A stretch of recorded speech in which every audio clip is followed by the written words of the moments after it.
Okay guys, so magandang hapon po sa inyo lahat. Andito na naman po tayo sa bago nating property. And kahapon, actually pinakita ko na nakapagbaon ako ng 3 pipe.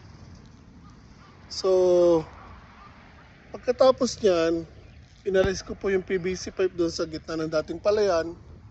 And doon natapos ko yun, actually, eto, ibinaon ko rin kahapon. Pati yung mga yun. Tingnan hanggang doon sa dulo sa loob. Ayun. So, 1, 2, 3, 4, 5, 6, 7, 8. Siyam. So, meron po tayong siyam pa na additional na poste na nailagay natin kahapon.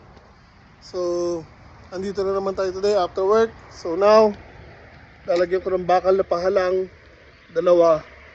So titingnan natin kung hanggang ilan or hanggang saan naabot yung mga pipe natin kasi ilang piraso lang yun nandun. So yung kukulangan later na lang, bibili na lang po ulit tayo.